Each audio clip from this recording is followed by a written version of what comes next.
Thank you very much. Let me introduce myself.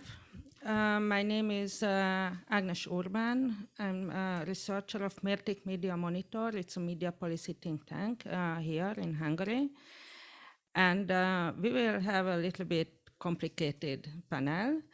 The first participant will be Shan-shan Huang, deputy mayor of Taipei city. But she will not be here. She sent a video message, a pre-recorded video message. So we will start this panel with this video message. And then we will continue with open discussion, but it will be, so there are further complications. We have two online participants. Gianluca Misuraca, he is the founder and vice president of Inspiring Futures. And the other online participant will be Jimmy Bartlett. He is the author of several books, and he is the expert of social media and darknet.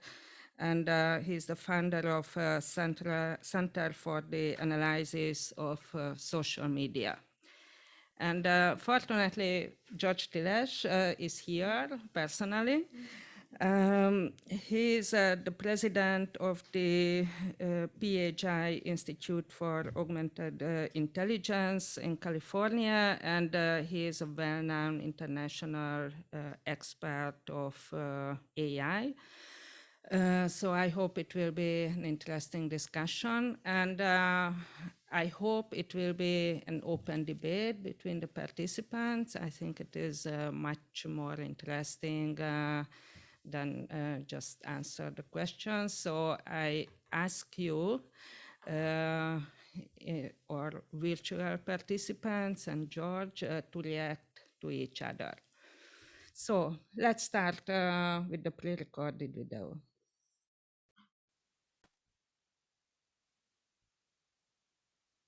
Good morning, everyone. I'm Vivian Huang, the Deputy Mayor of Taipei City. At the end of 2019, Taiwan was close to the forefront of the emergent COVID-19 pandemic in mainland China. Our experience with the SARS pandemic in 2003, the formation of the National Surgical Mask Manufacturing Team, and the continual improvement of response system have enabled Taiwan and Taipei City to assist other countries through the sharing of the information and the resources. On this basis, Taipei City government has begun using social media as channels and the resources of dissemination and communication. We have provided many explanatory guides and video conference with numerous countries and cities to introduce this outstanding system. Allow me to explain our use of social media through the core aspects of images, photography, videos, articles, and live streaming. Taipei City government has created simple guides and topical images. The simple guides list the key points of the continually revised system and are published on the Taipei City government, Mayor Ke Wen-je, and other senior officials and municipal units' social media pages, including those of Facebook, YouTube, Instagram, Twitter, and LinkedIn. Social medias enable us to provide the most accurate and unmodified information to the public within a short time frame. Most of the topical images constitute photographs from events, inspections, and press conferences and are usually accompanied by brief captions and articles to enhance the description of the images. Every day, we deliver the key points of our pandemic prevention strategy of the current pandemic status of Taipei City to the public through text messages, informing people of the government response to the pandemic and claiming feelings of anxiety through bridging of the information gap. I also post my weekly at work update on Facebook that documents the pandemic prevention process reports, which receive considerable feedback from the public. Mayor柯文哲and I read the replies to understand the public's concerns and reflect on what we must still accomplish. Our videos are divided into event records, government proclamation, and news commentary. Most are uploaded to the social media platforms such as Facebook, YouTube, and Instagram, Twitter, and LinkedIn are used to upload videos in foreign languages. In regards to event records, we record pre-event meetings and the preparation and event happening and the conclusions. Video recordings are an entire event may be divided into segments or broadcast unabridged. Take the Taipei New Year's Eve countdown party, attended by tens of thousands of people each year, as an example. Because of the pandemic, we ask participants to wear masks, undergo body temperature measurement, register their names, and refrain from eating or drinking. We used Taipei Pass and big data to monitor and update the flow of people during the entire event in real time and identify and solve problems when necessary. Of course, all attendees were informed of the data collection procedure in advance. Following a designated period of time after this event, the system automatically deletes the data to ensure the privacy of attendees' personal information.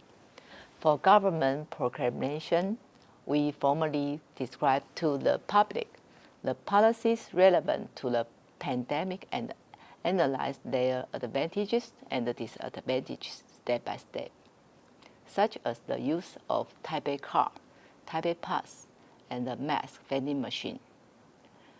This enables people to easily understand the pivotal points of the policies that typically take the form of several written pages. When we broadcast pandemic-related information, some individuals and the media channels have aggravated social fear through broadcasting their public opinions. In response, I use video to comment on and clarify false information. During this critical period, the virus is our common enemy. I employ social media to comprehensively present my standpoint and my definition, the justice to promote public calm. An article can be the center of information or a supplementary element to an image or video, according to the characteristics of different social media. We arrange images and videos in different combinations to effectively spread information to different groups. On Facebook, we write formal articles in lengthy detail. On Instagram, we provide down-to-earth information for young people to quickly understand the policies and actions adopted by Taipei City government. I think the greatest benefit of using social media is the information timeliness, accuracy, and the interactivity. The use of our own social media enables us to provide timely, unmodified information to the public without intentional or unintentional paraphrasing errors, and receive real-time feedback from people. It also allows us to be fully responsible for our own words. Finally, I would like to mention live streaming, which provides the most direct and instant means of information dissemination. This May, Taiwan was confronted with its most severe COVID-19 outbreak yet, with many diagnosis cases of the unknown origin appear in Taipei City. Following a consensus between us and the new media, Taipei City government and the SNG Association assumed the role of the signal providers, allowing only the video recording staff of the city government and one specific television channel on site. Only representatives appointed to reporters or spokespeople are permitted to raise questions, thereby controlling the number of people at the press conference. In addition to the news media, we live stream this video on Facebook, YouTube, and Mérték city's government pages, furnishing the public with the most immediate information. Critical information is added into essential segments before being uploaded to the social media. These social media services provided by Taipei City government play critical roles in the timely, accurate, and interactive dissemination of information on pandemic prevention. Social media provides us with an effective platform with which of communicate with the public and enhance the effectiveness and the pandemic prevention. Thank you again for your attention. I, Deputy Mayor Vivian Huang of Taipei City, wish you and your loved ones safety, healthy, and happiness.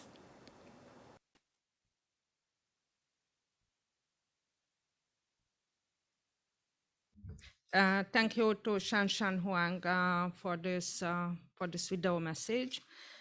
And hopefully our online participants are already here, and I hope they can hear us.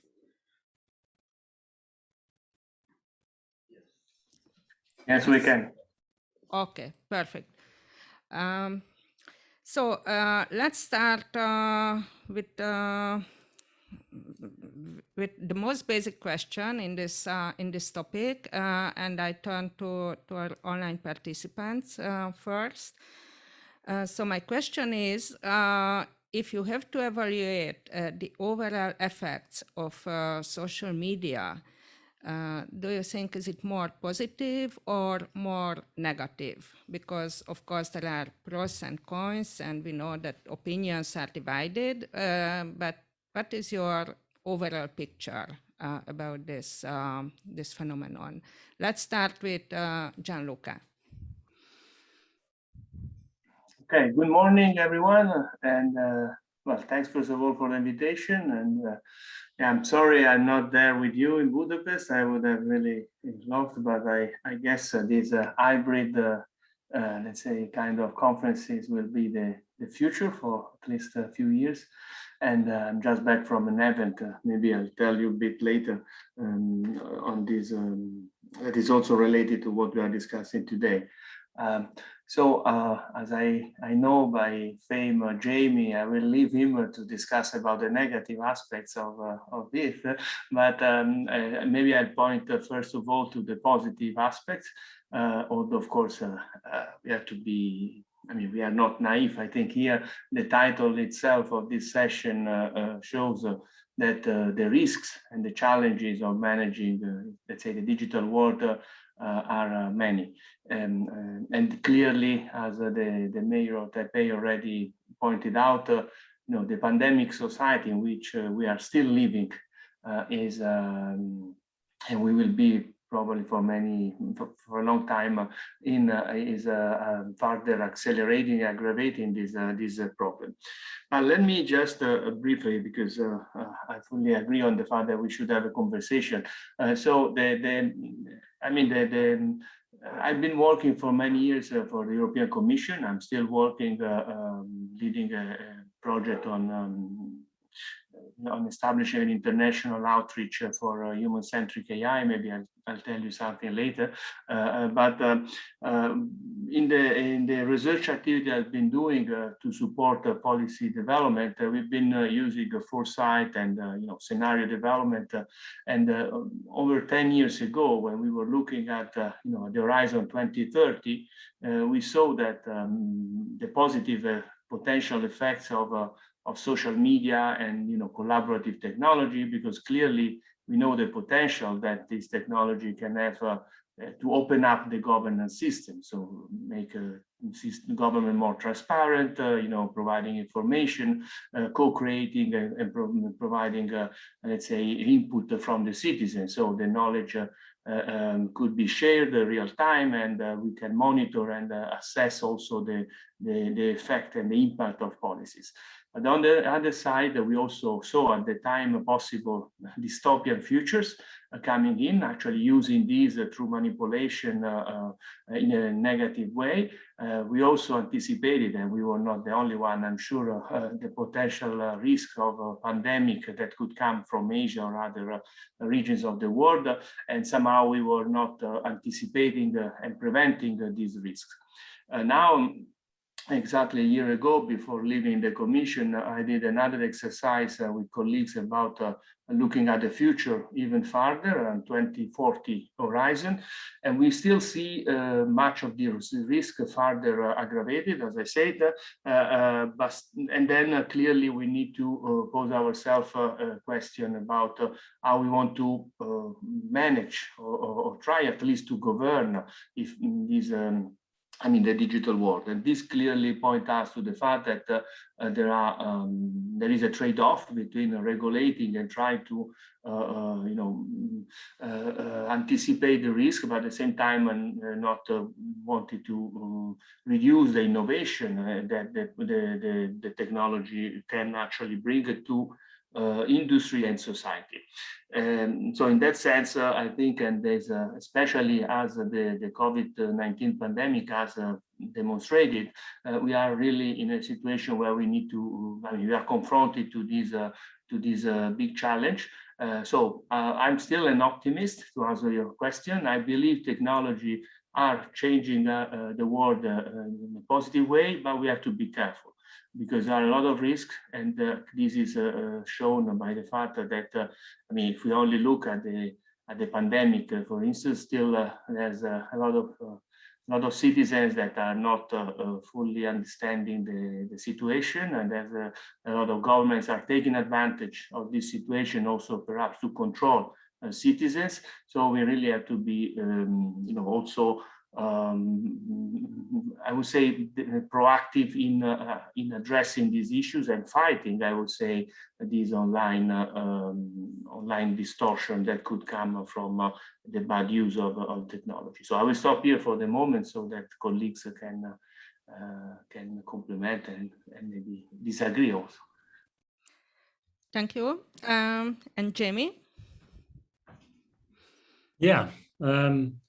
Thanks for inviting me. Sorry I couldn't be in Budapest. Probably my favorite city apart from London, especially those ruin bars that I went to last time. Brilliant. I miss those. I was glad to hear some optimism coming from Gianluca. So I'll take the other side, which is the problems. And I will only be brief with these comments, because I think fundamentally it's really quite simple. Rather than imagining social media as being necessarily a bad thing or necessarily designed to destroy our democracies, it's just a case of incompatibility. We have old analog systems, institutions, norms, behaviors that have been created for an analog age, Western representative modern democracies. it takes a long time to build those up. And there are a lot of institutions around them that try to make them work. Imperfectly, of course, but that is what we have.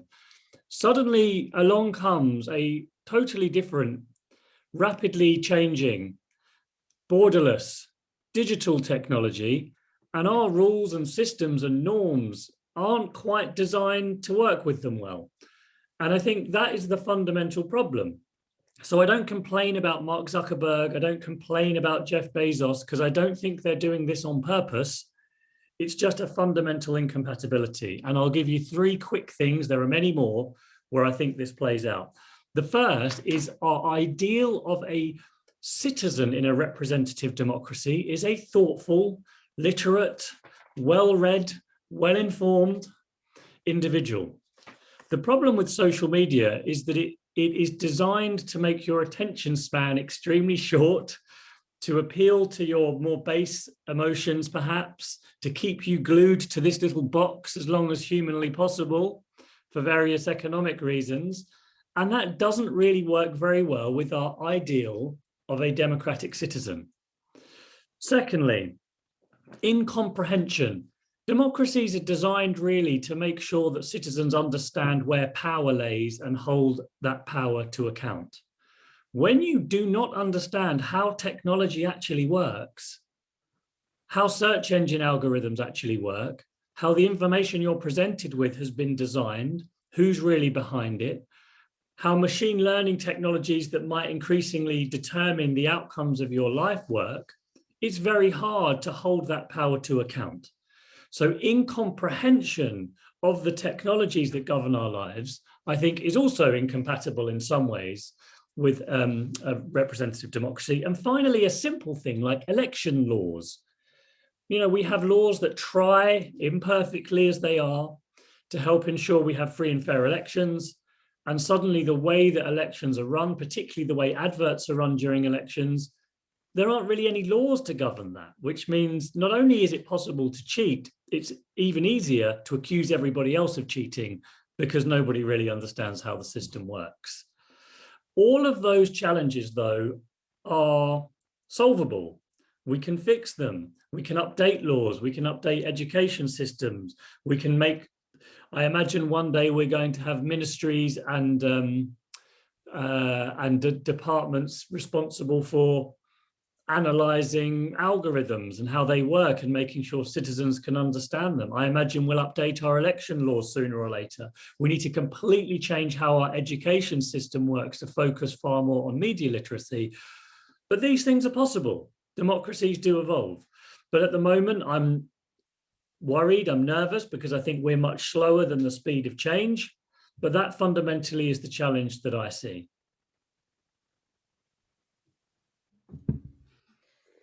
Thank you very much. We got 2 different approaches. So please comment these ideas. So when you asked me to reply to a binary question, whether it was a net negative or a net positive, and you were using the expression social media, I was thinking about being controversial and saying, do you mean very sophisticated surveillance advertising systems with a byproduct of, connecting people?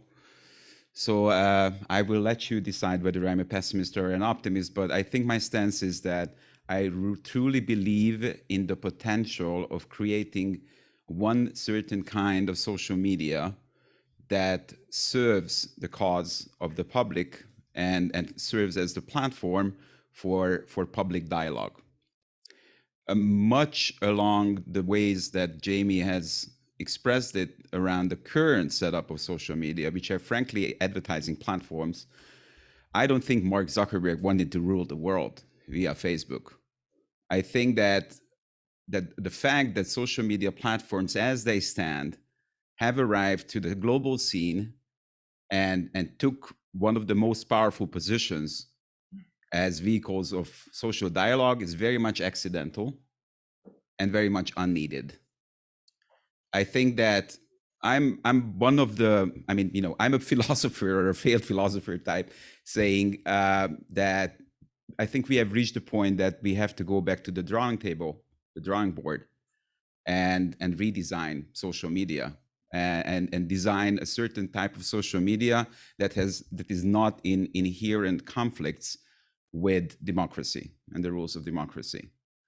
So very much similar to what Jamie has expressed, there are certain parts of the current models that surround us, the current setup of social media.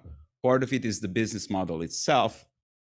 Like, I don't think that any kind of advertising-based business model can serve the public interest. In other terms, it's artificial intelligence and the algorithmic economy and the obscurity and the pervasiveness of these technologies that are making the current setup of social media kind of a threat. And third, it's the exploitation, either inside the boundaries of how social media platforms work, which is basically using ruthless micro-targeting in advertising, be it commercial or political, or the exploitation of data sets that we have probably experienced, all of us, in our political elections. So there are too many threats. Power is concentrated in the hands of the very few. Actually, if I can practice a little bit of self-flagellation here, about 11 years ago, I used to work for Microsoft, and I was also heading a foundation for digital upskilling of the population, like mass upskilling. And at that time, even when social media platforms were very much on the rise, our curriculum and our imagination at that time were basically restrained by only teaching user skills.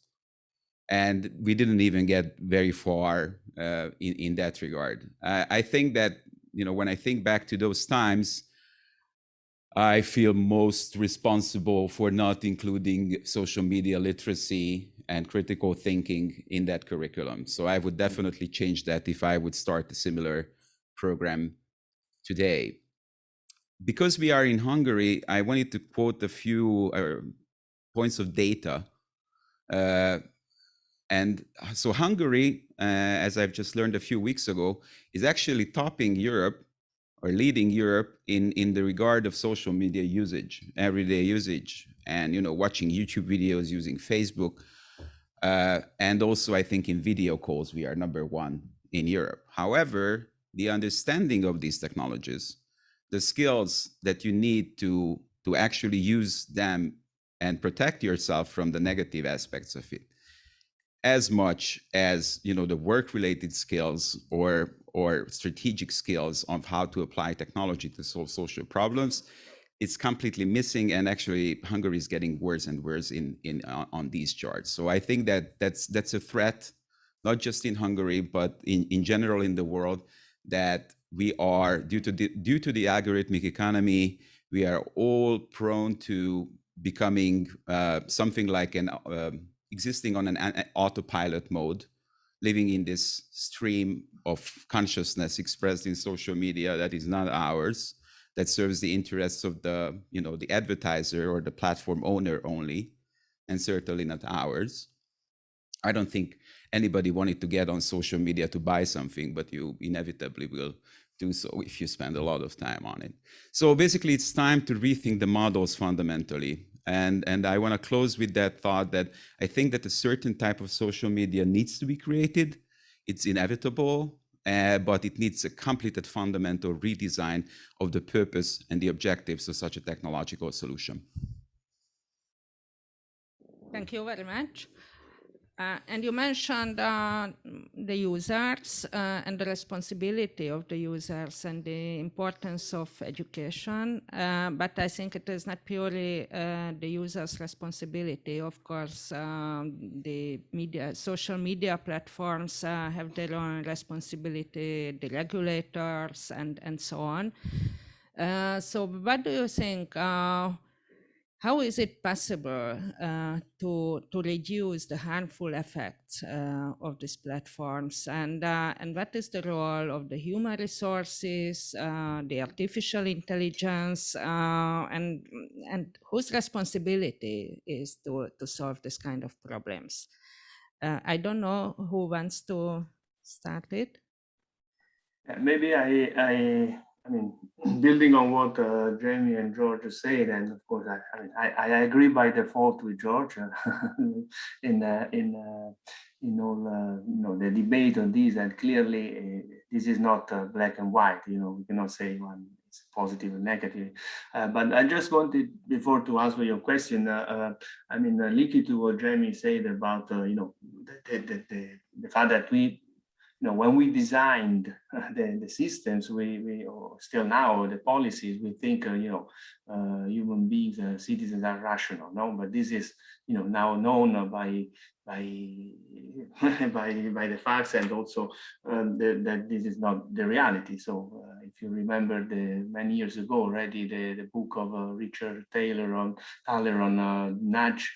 You see that we are not. We are making policies like we were all Dr. Spock or Star Trek, but in reality, there's a lot of Bart and Homer Simpson. So this is actually the people that react, not, let's say, looking at the short-term benefit they could have, and not really at the collective good of society.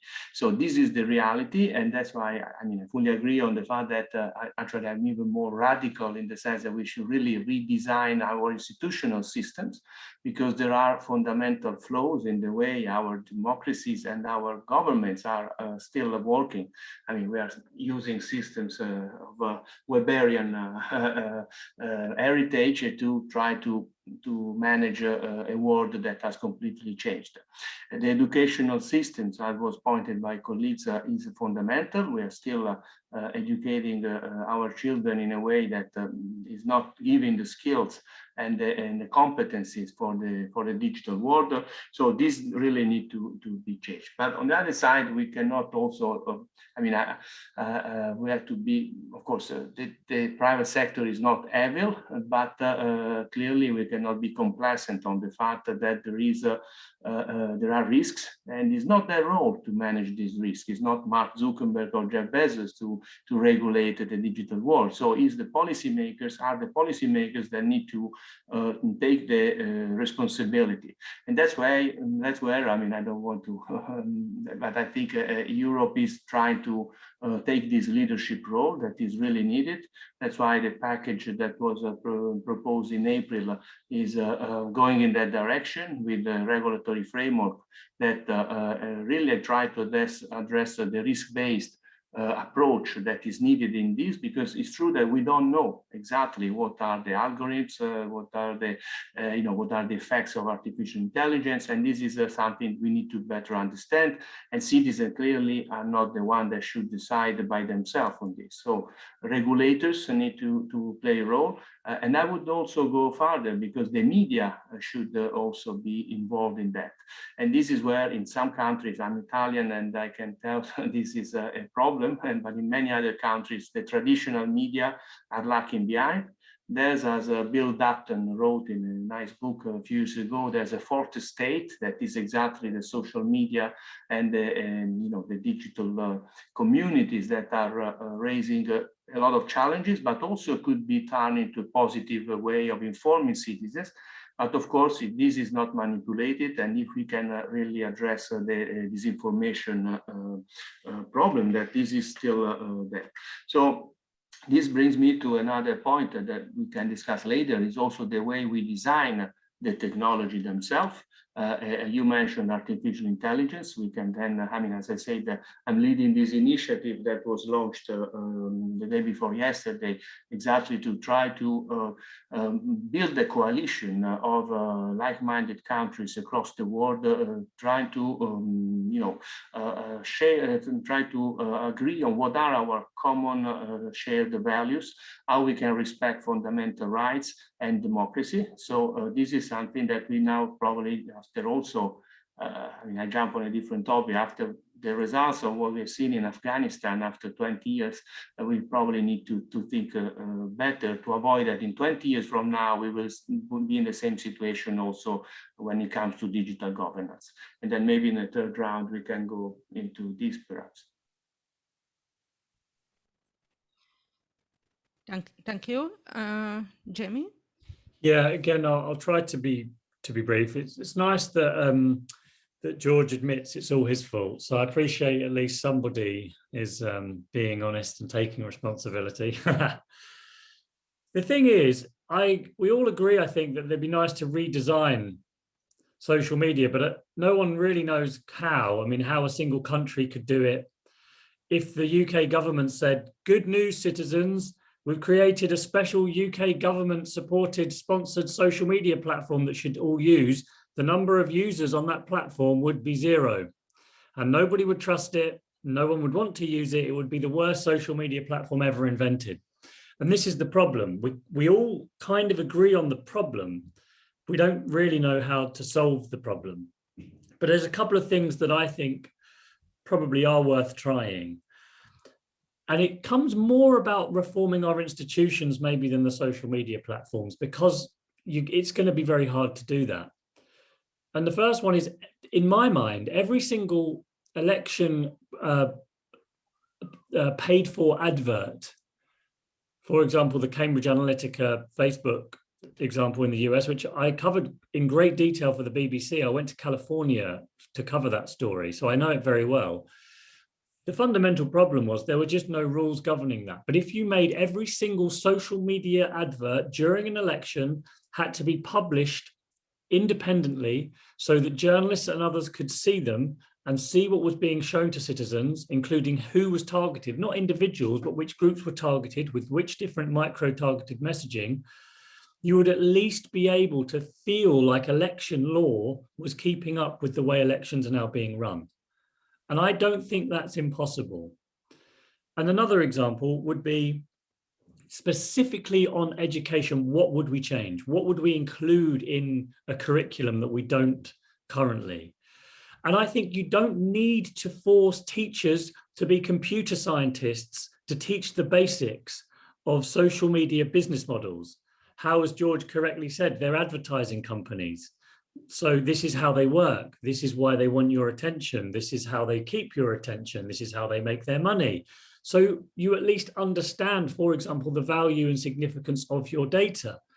Every single young person now goes out into the world and they essentially have the same responsibilities as a professional journalist. They're suddenly subject to libel law and copyright law, and they have no idea what this means. We can teach them the basics of all of this. And also, there is no more powerful algorithm than the human psychology, the kind of our own cognitive biases. Google's algorithms are powerful, but our desire to only find things we agree with and share them with like-minded people and discard the information we don't like is far more powerful than anything Google can do.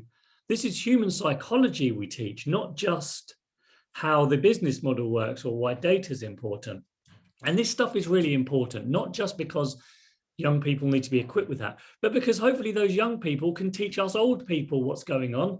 Because let's be honest about it, it's the older generation that are often the worst at this, that are the most liable to believe anything on social media, to share. Everyone's had their uncle and aunts. Have you read this about the coronavirus that they share on Facebook? It's not 18-year-olds sending that. It's my aunt that's sending that stuff around. So we can't teach those people, but maybe if we teach young people, then they can teach the older people about it. That these are very small and simple things, but we don't seem really to be doing any of it. And so I think if we at least can try to start, it will create the culture that, you know what, we can solve these problems. We can do something about it. Thank you. So there's one topic that has been raised yesterday a lot at this conference, and which I think we cannot ignore. Actually, it's one of the most fundamental problems of our times, which is that we are living in a trust deficit environment. We are lacking trust, and there is a lot of research in that regard, in our institutions, in each other, in certain status roles, in expertise in general. And I think that the current versions of social media are either designed to exploit that as the more negative approach to it, and exploiting our biases and sowing the division. The other one is that they just don't care, and they let us being evil, and not just evil or confused and hopeless, and untrusting. And I think that whatever is attacking the problem, the many facets of the current setup of social media has to be built on trust, like inciting trust. Because otherwise, I truly believe that our democracies will fail. And I will go even one step further than, there's a lot of talk in the media, and most politicians are saying that multiple times a day, is that political tribalism is a byproduct, or at least that it has been accelerated by, heavy social media usage and advertising on social media, targeted advertising. I think that the real risk in a society is actually going one step further than that, which is the complete fragmentation of society, not just, two tribes against each other, but actually us becoming solipsistic, us becoming rudderless individuals, because our information, our personalized stream on social media is not overlapping with anybody else's on social media. Therefore, the cohesion between person to person and the types of information and convictions that we share will not be able to overlap that much. And further social media usage is actually, it has been proven by multiple research actually, it's actually reducing our capacity to overcome our differences. Meaning that if you and your friend have, let's say, 30% of opinion differences as the whole, you will more and more look at each other as enemies and not friends anymore. And I think that's super important. Now, the problem is being attacked from two sides. One is the usual policy and regulatory aspects. And I don't think that these kinds of efforts should cease. Actually, they should start, because there's a lot of talk and there's not a lot happening. There are significant bottom-up initiatives that I've seen in the world. I've been actually working on one policy proposal package about a year and a half or 2 years ago with the Club de Madrid, which took a pretty extended view on policy reforms, not just including your everyday or garden variety regulation processes, but a lot of let's say bottom-up initiatives for social media to regulate itself similarly to the media councils that are present in certain states, or actually elevating the responsibility of social media practitioners, especially algorithmic social media practitioners, to the level of what the lawyers and the doctors have to meet in the US. So basically licensing type orientation. So that's a package, you can read it. I don't want to dive deep into it, but I think that even more energy and more conscious energy should be devoted to the redesigning of these platforms. And when I'm saying that we should go back to the drawing board, I'm not saying that we should massage the current social media problem, because we are at a conference for cities. I would be as radical and say that we should, the model that we should follow is the Greek Agora or the Forum Romanum in Rome, and rethink social media in the city context, in the community context, in the smallest possible size of a community that can act each other as the forum to discuss our common causes and our common problems. So you don't necessarily have to, when you're thinking about social media, you automatically enter this fallacy that you have to create the next big platform that is not named as Facebook, but it has to have 2 billion users. No, it doesn't have to have 2 billion users, actually. If you're thinking about like going bottom up and not designing a social media company, but designing a tool with very positive objectives, consciously determined objectives on creating consensus. And actually, I just wanted to refer back to the Taiwanese, the Taipei city deputy mayor. I see a lot of good things coming out of Taipei, and I actually wanted to hear a lot more about those on video, but they are orchestrating public opinion for consensus. It can be done. It can be done. They are orchestrating, social media listening and public opinion and natural language analysis to actual action, delivering projects that are empowered by citizens, and so on and so forth. So there are models in the world. They are fragmented. I think that the regulatory aspects are taken our attention a little bit farther from the root of the problem.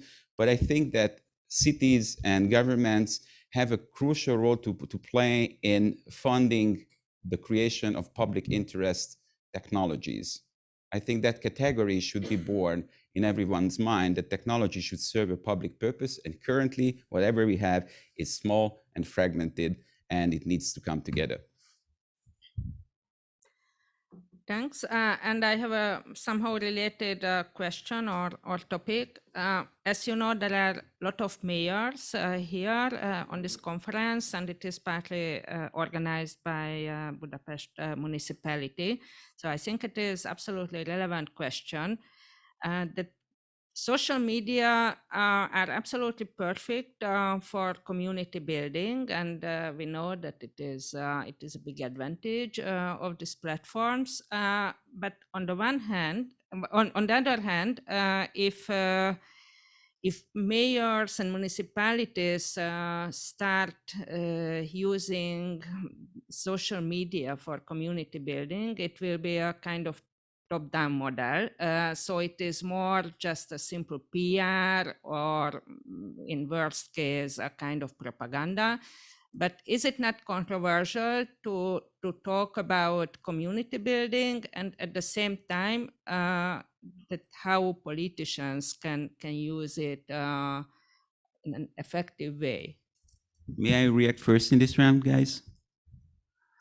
So I think, mayors are using it for PR because they have to. Their competition is using it. That's the logic in many of the aspects that we are experiencing all across, artificial intelligence and the race for domination in AI. So you're doing it because your enemies are doing it, your opponents are doing it. I think what is not being done right now is this kind of rethinking the model of how you're going beyond pure social media or conversation to actual community building, to actual action. And some of the examples that I've seen in Taipei that I've been studying relatively extensively are very good in that regard, that because they're thinking about conversation or inciting conversation, orchestrating conversation for cohesion and consensus to action in one single stream. The problem is that if you're using only social media, it stops at the conversation level or maybe the inciting a riot level. So you can take 15 people out on the street to bring down a statue in California, but that is the maximum that you can do. So I don't think it's controversial because every politician has to use every legal tool to create a connection with their voters. But I see very little innovation across the world in rethinking these platforms or creating new types of models. And whenever I see a few very good examples, they are not being replicated. And I think that's another huge problem, especially here in Europe, that the system of how innovation is being supported and funded is not orchestrated for replication or easy replication. And that's why I was happy yesterday to hear about new city networks bringing into life when these kinds of projects can be more successfully cross-pollinated. So yes, we need dedicated innovation spaces. We need sandboxes. We need to dedicate at least 10-20% of our innovation efforts in creating these kinds of new public interest technologies that are product families composed for the public good or the public interest. Thanks. Jamie or Gianluca, who wants to comment it? Politicians obviously go where the people are, don't they? So they end up on the same platforms that all of us spend our time on. And I like a lot of what George is saying, and I've also looked at Taiwan and Audrey Tang, and some of the brilliant stuff that they're doing, and I totally agree that I mean, she's an exceptional politician, as very unusual compared to most politicians in Europe, frankly, with her background and everything. So there's an interesting question about how far we could replicate and copy. And George will know more than me about that. I think the win for politics in particular is just finding smarter ways of allowing people who are now kind of digital citizens to contribute to policy making, to understanding how laws are being formulated, to being more engaged in that whole process, simultaneously to just trying to do things around the outside of these big social media platforms. I agree, we can't start another one. We can't try and create new platforms. We can introduce some of the ideas and technologies into existing ways that decisions are made. And that's where we're rubbish. And we're just not trying, we don't bother. We just create existing Facebook groups or put Twitter accounts up, and it's rubbish and it's stupid. There is, however, I think, an inevitability about sort of community building that we've got to understand.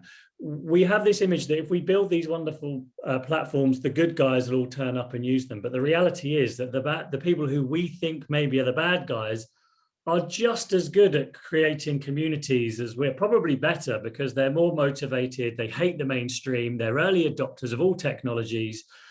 So who was the first group in the UK that really understood the power of using Facebook to create a community and mobilize around a common cause? It was the far-right English Defence League, way before anybody else.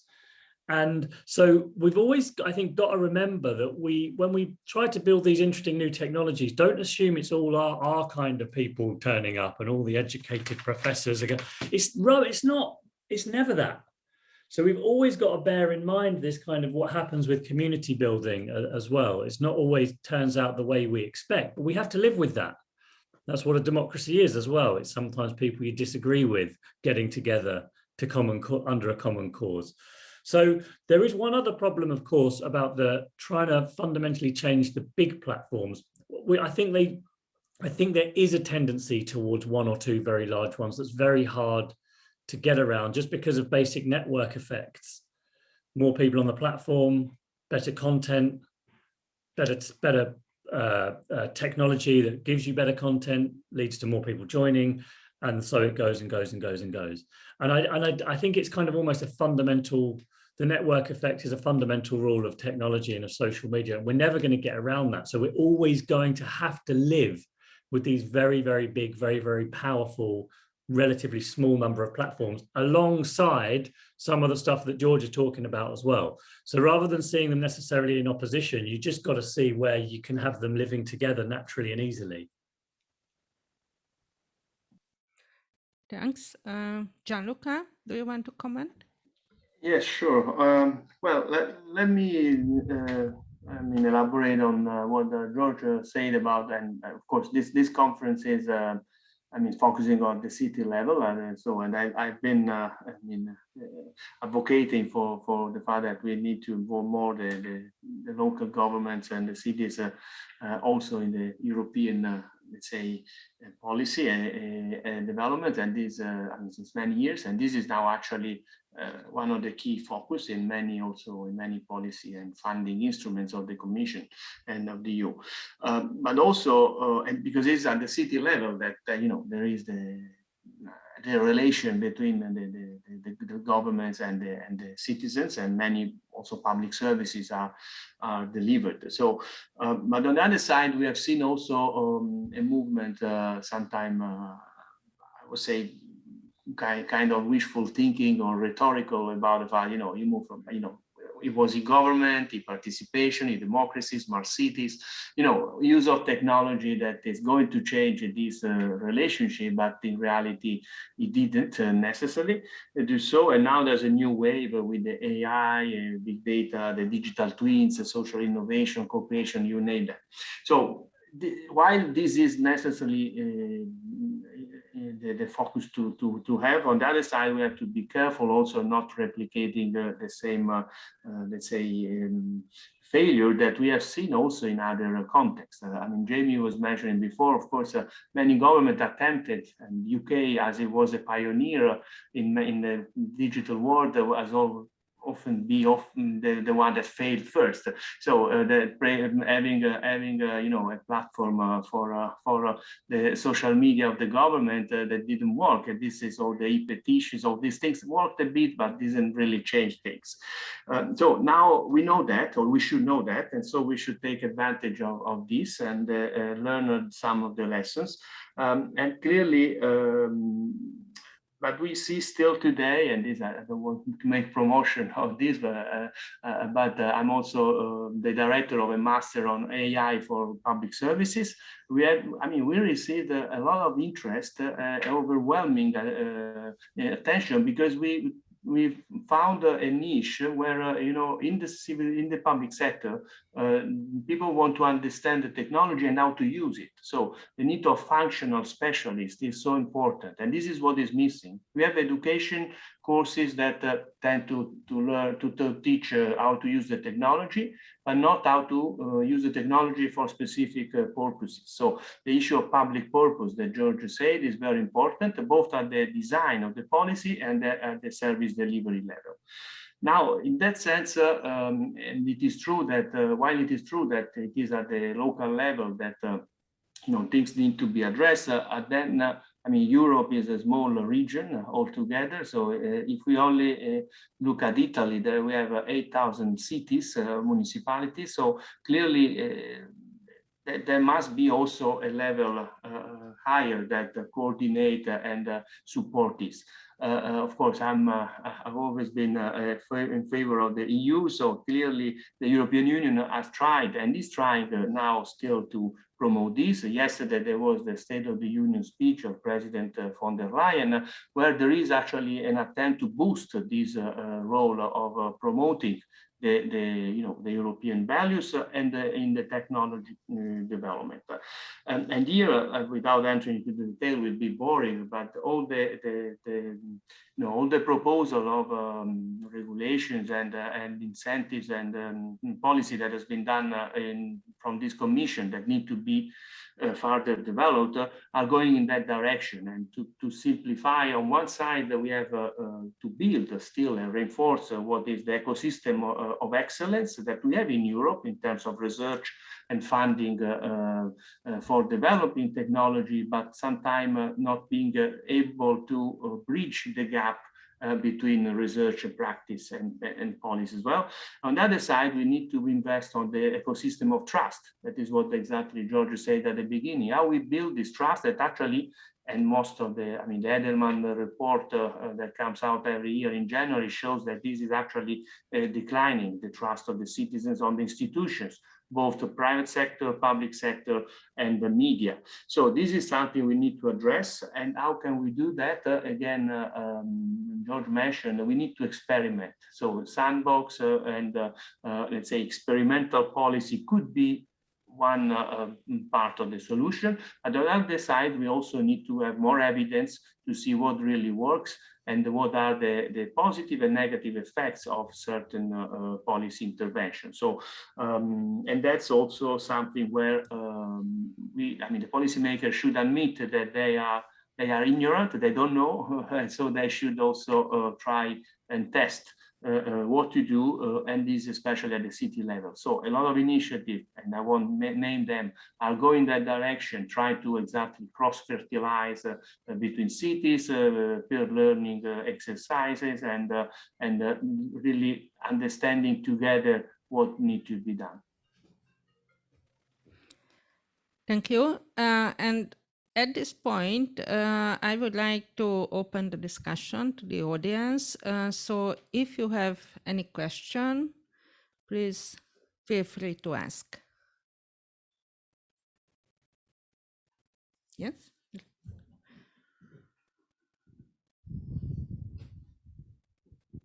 Thank you.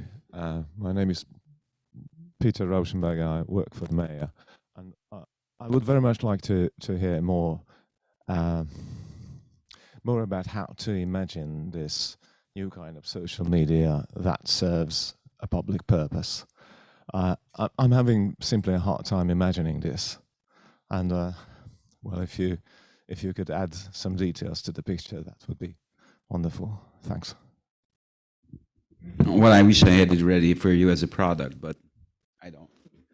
No, the idea behind is something like a very conscious exploration of what is wrong in the current models and attacking these, faults one by one. So just give you an example,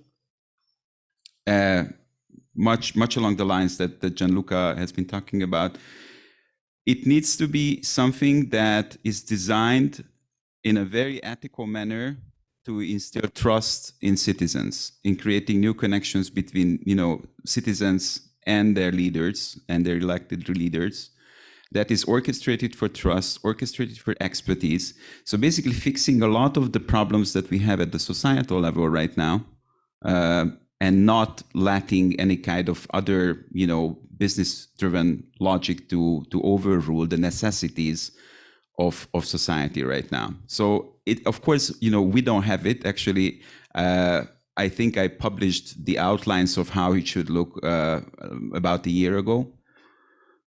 So this is not my own cause. Actually, I'm working with a number of people across the world on fixing this, and we are thinking about not just social media, new kinds of social media platforms, but a product family that is public interest technology, and it does not have the same kind of business objectives as a social media platform. As I said before, the aim is not to create a new social media giant or not even a company, but I think that cities and countries have a very significant role to play in supporting these kinds of technologies, not necessarily solving the problems themselves, but facilitating the spread of these tools in society and making sure that it is always in line with the values and the objectives of society. So I'm currently actually pretty hopeful that we can overcome this problem of always thinking, when we are thinking social media, we are always thinking Twitter or Facebook or Instagram, and redesign it consciously. It needs a very different mentality than what drives politics right now, or even a municipality. It needs the logic of technology. It needs the logic of startups. These two ways of thinking have to come together on the same platform. There is another question. Yeah.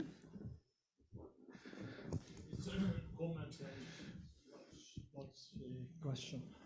It relates to the potential. My name is Kalman Dajiri. The potential new platform or social media.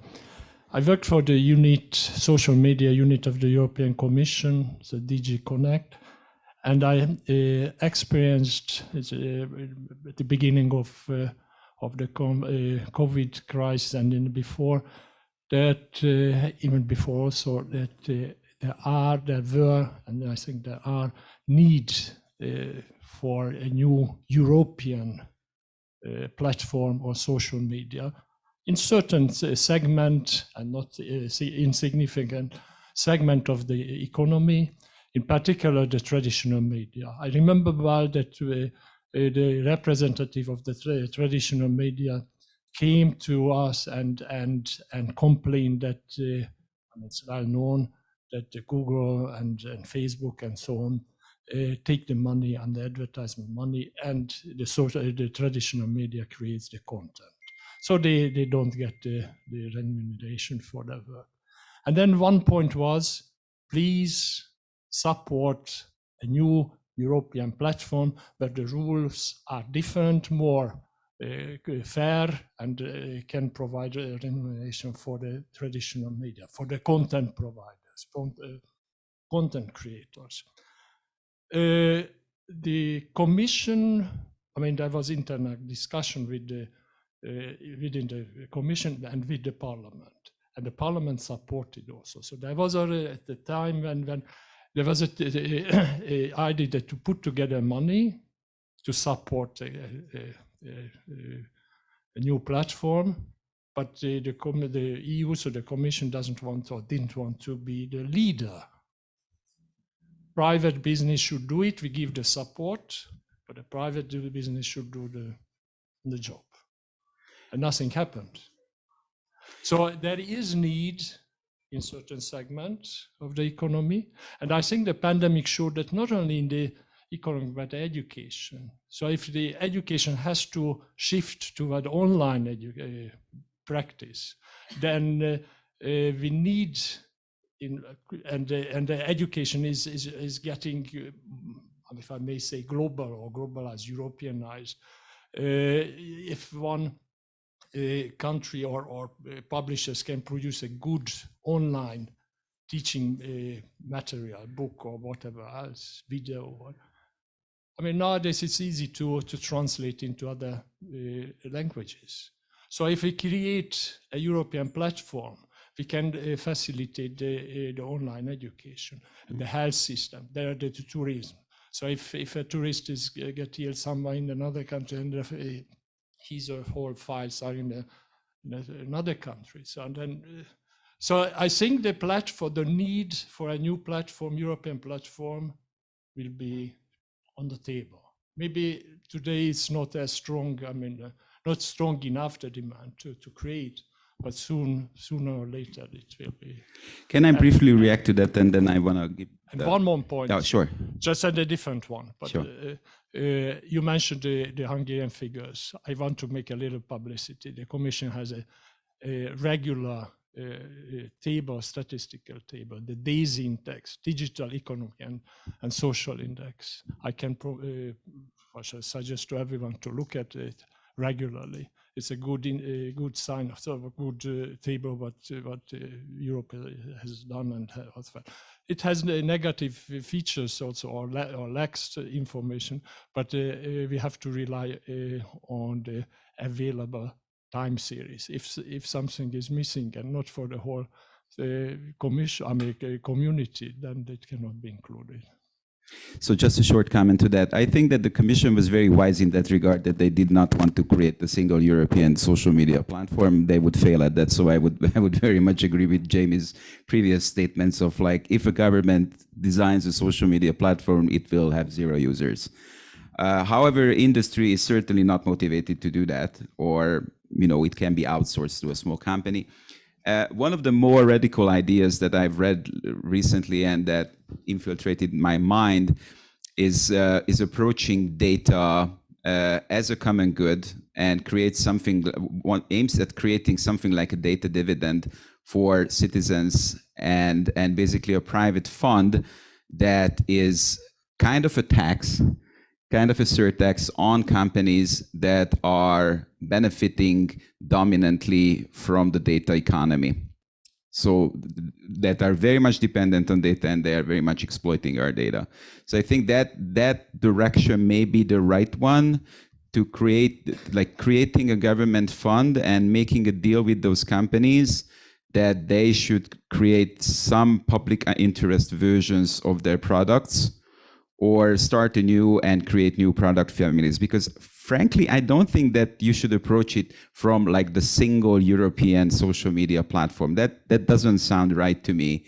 I think it needs to be a set of services designed for the public good and created in much more of a bottom-up manner, and see where it works. It's a certain expertise, user experience, for basically the understanding of why products work on people. That's not a government knowledge. That's a knowledge that is solely possessed by tech corporations right now. Time is running, but I ask our online participants if they want to add something to this idea of a European platform. Yes, maybe, I don't know, I'll leave the last word to Jamie perhaps, but you want to intervene first?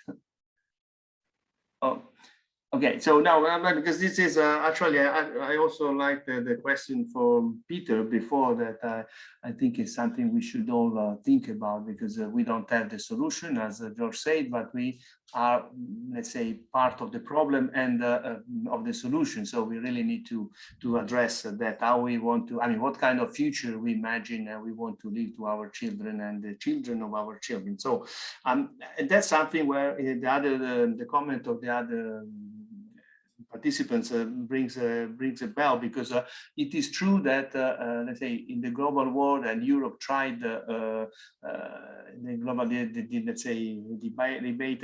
Europe tried even to build our own internet, and somehow didn't work out. So, but this is some people are still advocating for that. So, and there is a lot of research on that. I mean, like the Chinese are doing basically, and others may do. So, I don't think that, and I hope nobody really thought of having a social media platform built by the Commission.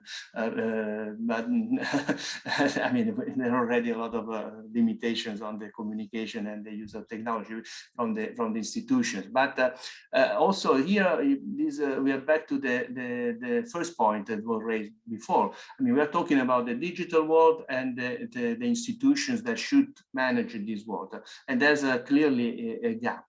So I think if we really want to address a new, let's say, landscape for the digital world, we need to redesign our institutions, because also there's a confusion often, I mean, at all levels. Also, educated people make confusion between what is the role of the Commission and what is the role of the Council, for instance, and the Parliament. So this is also something that needs to be addressed, because if we I mean, Europe, at least, we have been successful in a number of issues. One is the internal market.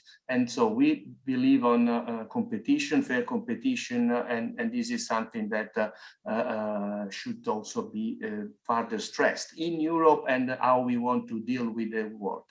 And that's why, of course, I don't think the EU can fund a big, let's say, a platform with European companies. On the other side, we want to reinforce the role of European industry that is often too small compared to, let's say, fragmented and not let's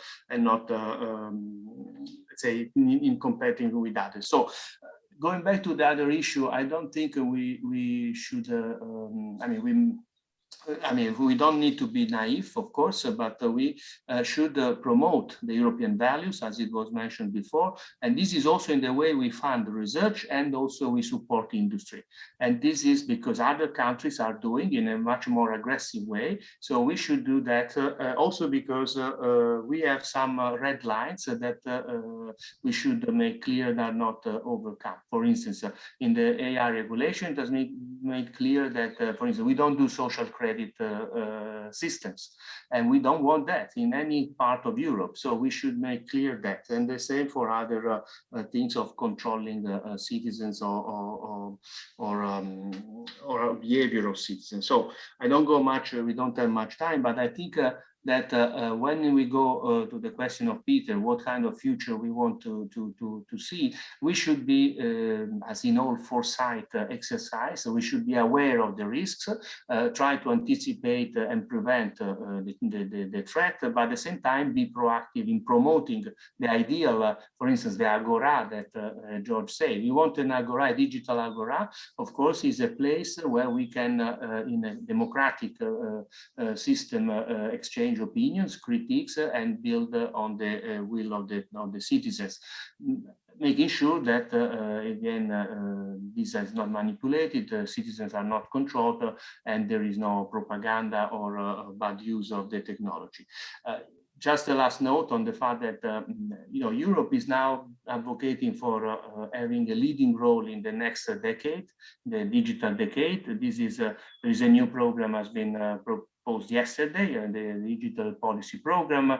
There is a digital Euro program. Still, we are in Europe leading in the research part in technology. There are some limitations, for instance, in the microchips industry and others. So we have to fill the gaps.